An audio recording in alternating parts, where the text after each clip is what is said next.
ERi-TV news broadcast crew and I, Delayed Sahaya, are now ready for your daily news briefing at 10:30 local time. But first, let us catch up with the major headlines.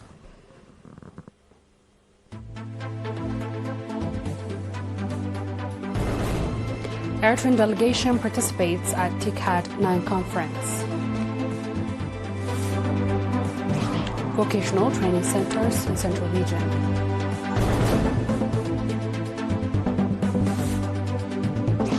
India and Russia aim for $100 billion trade despite US pushbacks. At least 18 killed and dozens injured in a separate Colombia attack. Proceeding with our reports. An Eritrean delegation led by Mr. Stefanos Afwerki, Eritrea's ambassador to Japan, participated in the 9th Tokyo International Conference in African Development held in Yokohama from 20th to 22nd August.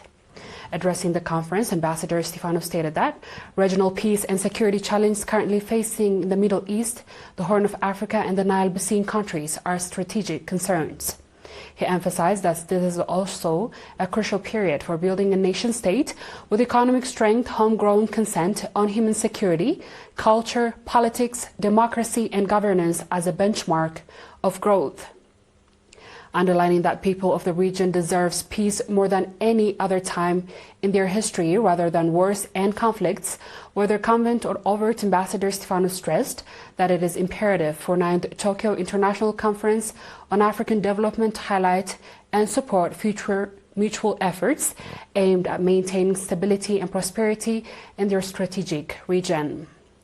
The 9th Tokyo International Conference on African Development, convened under the theme Peace, Growth and Inclusivity, was attended by leaders of various countries and governments and host nation Japan, an African Union, and representative of the United Nations, as well as other regional and international organizations. The Central Region Administration has provided vocational training to 340 of its members, including 124 women in various fields. Mr. Barakhat Tadese, head of the Human Resources Development, indicated that the training covered administration and leadership, service provision, agriculture, cultural plants and flowers, production of organic fertilizers, as well as preparation of research papers. He said that the objective of the training was to enhance the capacity of members with a view to providing effective and timely service to the public. Mr. Taki Ekaleta, head of the administration and finance in the region, explained that the training was delivered by Dr. Haile Neguse, a national residing in the United States. And he called on the trainees to practically apply the knowledge and skills they acquired in their workplaces. Mr. Fasahaye Haile, governor of the region, on his part noted the significance of the training and commended all who organized the program.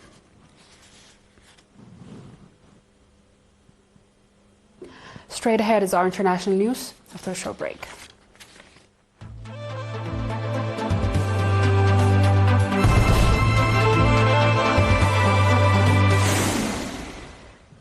Welcome back.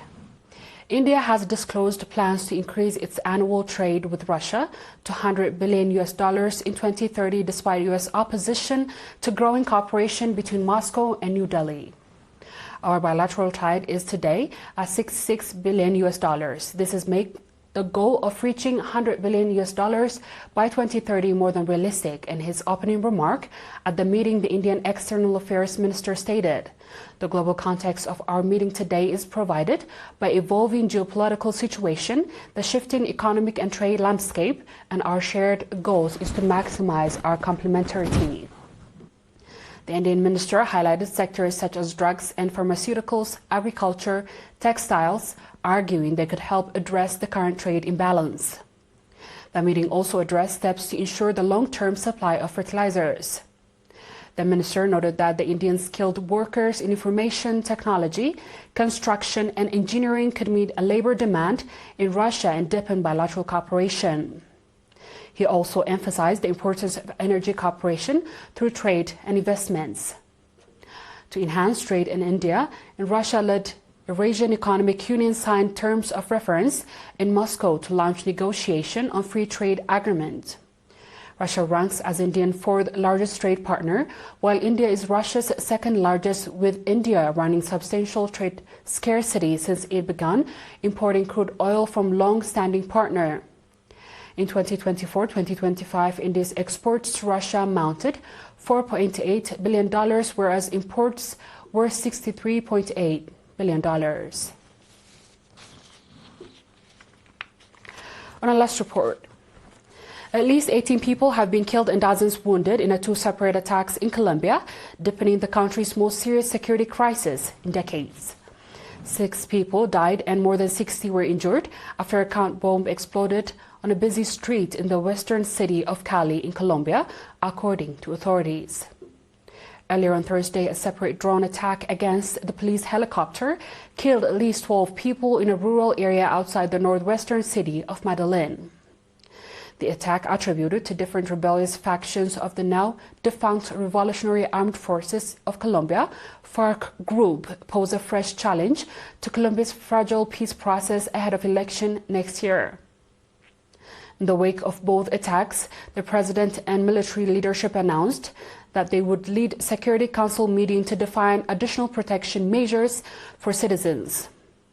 Addressing a separate attack on a police helicopter, President Gustavo Petro said the aircraft was on a mission to eradicate cocoa leaf crops, a main ingredient in cocaine. The helicopter crashed to ground after being hit by a drone, killing 12 officers on board. Colombia has experienced a rise of violence in recent months, involving clashes between security forces and dissenting rebels, paramilitaries, or drug gangs. Drone attacks have also become increasingly common in recent years, and in 2024, 115 such attacks were recorded in the country, most of them carried out by illegal armed groups.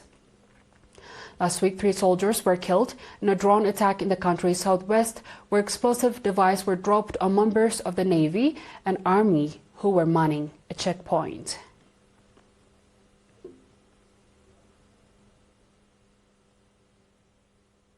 Dear viewers, we've come to the end of tonight's news. Let's have a quick recap of the headlines. Eritrean delegation participates at TICAD 9 conference. Vocational training in Central Region.